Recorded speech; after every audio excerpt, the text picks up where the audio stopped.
اعوذ باللہ من الشیطان الرجیم بسم اللہ الرحمن الرحیم۔ سورہ آل عمران آیات نمبر 100 تا 109 میں مسلمانوں کو تنبیہ کہ اگر اہل کتاب کی بات مانی تو واپس کفر کی طرف چلے جاؤ گے، اپنے دشمن کے خلاف متحد ہو کر کھڑے ہونے کی تلقین، نیز یہ کہ انکار کرنے والوں اور مومنوں کا قیامت کے دن کیا حال ہوگا۔ اعوذ باللہ من الشیطان الرجیم یا ایہا الذین آمنوا ان تطیعوا فریقا من الذین اوتوا الکتاب یردوکم بعد ایمانکم کافرین۔ اے ایمان والو، اگر تم اہل کتاب میں سے کسی گروہ کا بھی کہنا مانو گے تو وہ تمہارے ایمان لانے کے بعد پھر تمہیں کافر بنا دیں گے۔ وَكَيْفَ تَكْفُرُونَ وَأَنْتُمْ تُتْلَى عَلَيْكُمْ آيَاتُ اللَّهِ وَفِيكُمْ رَسُولُهُ وَمَنْ يَعْتَصِمْ بِاللَّهِ فَقَدْ هُدِيَ إِلَى صِرَاطٍ مُسْتَقِيمٍ۔ اور یہ کیسے ہو سکتا ہے کہ تم پھر کفر قبول کر لو جب کہ تم پر اللہ کی آیتیں تلاوت کی جاتی ہیں اور اللہ کے رسول صلی اللہ علیہ وآلہ وسلم خود تمہارے درمیان موجود ہیں، اور جو شخص اللہ کے دامن کو مضبوطی کے ساتھ تھام لیتا ہے تو سیدھی راہ کی طرف اس کی ضرور رہنمائی کی جاتی ہے۔ یا ایہا الذین آمنوا اتقوا اللہ حق تقاتہ ولا تموتن الا وانتم مسلمون۔ اے ایمان والو، اللہ سے ڈرو جیسا کہ اس سے ڈرنے کا حق ہے، اور تمہیں موت صرف اسی حال پر آئے کہ تم مسلمان ہو۔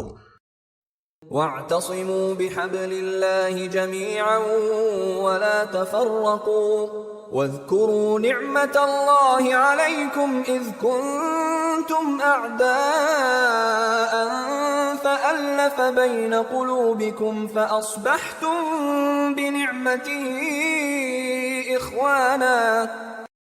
اور تم سب مل کر اللہ کی رسی کو مضبوطی سے تھام لو اور تفرقہ میں نہ پڑو، اور اللہ کے اس احسان کو یاد رکھو جو اس نے تم پر کیا، جب تم ایک دوسرے کے دشمن تھے تو اس نے تمہارے دلوں میں الفت پیدا کر دی، اور تم اس کے فضل سے آپس میں بھائی بھائی بن گئے۔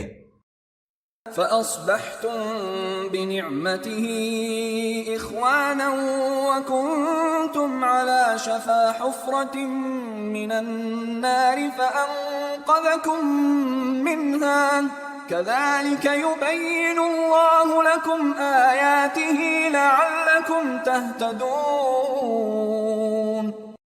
اور تم آگ کے ایک گڑھے کے کنارے پر پہنچ چکے تھے، پھر اس نے تمہیں اس گڑھے میں گرنے سے بچا لیا۔ اسی طرح اللہ تمہارے لیے اپنی نشانیاں کھول کھول کر بیان فرماتا ہے تاکہ تم ہدایت حاصل کر سکو۔ وَلْتَكُن مِّنكُمْ أُمَّةٌ يَدْعُونَ إِلَى الْخَيْرِ وَيَأْمُرُونَ بِالْمَعْرُوفِ وَيَنْهَوْنَ عَنِ الْمُنكَرِ وَأُولَئِكَ هُمُ الْمُفْلِحُونَ۔ اور تم میں سے ایک جماعت ایسے لوگوں کی ضرور ہونی چاہیے جو لوگوں کو نیکی کی طرف بلائیں اور بھلائی کا حکم دیں اور برائی سے روکیں، اور جو لوگ یہ کام کریں گے وہی لوگ کامیاب و کامران ہوں گے۔ وَلَا تَكُونُوا كَالَّذِينَ تَفَرَّقُوا وَاخْتَلَفُوا مِن بَعْدِ مَا جَاءَهُمُ الْبَيِّنَاتُ۔ اور تم ان لوگوں کی طرح نہ ہو جانا جو فرقوں میں بٹ گئے اور اس کے بعد بھی اختلاف کرنے لگے جب ان کے پاس کھلی اور واضح نشانیاں آ چکی۔ وَأُولَئِكَ لَهُمْ عَذَابٌ عَظِيمٌ يَوْمَ تَبْيَضُّ وُجُوهٌ وَتَسْوَدُّ وُجُوهٌ۔ اور ایسے لوگوں کے لیے اس دن سخت عذاب ہے جس دن بعض چہرے روشن ہوں گے اور بعض سیاہ ہوں گے۔ فَأَمَّا الَّذِينَ اسْوَدَّتْ وُجُوهُهُمْ أَكَفَرْتُمْ بَعْدَ إِيمَانِكُمْ فَذُوقُوا الْعَذَابَ بِمَا كُنْتُمْ تَكْفُرُونَ۔ تو جن لوگوں کے چہرے سیاہ ہوں گے ان سے کہا جائے گا کہ کیا تم نے ایمان لانے کے بعد کفر اختیار کیا تھا؟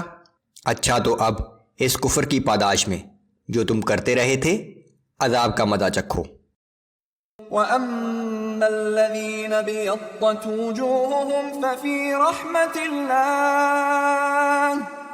رَحْمَةِ اللَّهِ هُمْ فِيهَا خَالِدُونَ۔ اور جن لوگوں کے چہرے روشن ہوں گے تو وہ اللہ کی رحمت سے جنت کے باغوں میں ہوں گے اور وہ اس میں ہمیشہ ہمیشہ رہیں گے۔ تِلْكَ آیاتُ اللَّهِ نَتْلُوهَا عَلَيْكَ بِالْحَقِّ وَمَا اللَّهُ يُرِيدُ ظُلْمًا لِلْعَالَمِينَ۔ یہ اللہ کی آیات ہیں جنہیں ہم آپ کو ٹھیک ٹھیک پڑھ کر سناتے ہیں، اور اللہ تعالیٰ دنیا والوں پر ظلم نہیں کرنا چاہتا۔ وَلِلَّهِ مَا فِي السَّمَاوَاتِ وَمَا فِي الْأَرْضِ وَإِلَى اللَّهِ تُرْجَعُ الْأُمُورُ۔ جو کچھ آسمانوں اور زمین میں ہے اس سب کا مالک اللہ ہے، اور تمام معاملات اللہ ہی کے حضور میں پیش کیے جاتے ہیں۔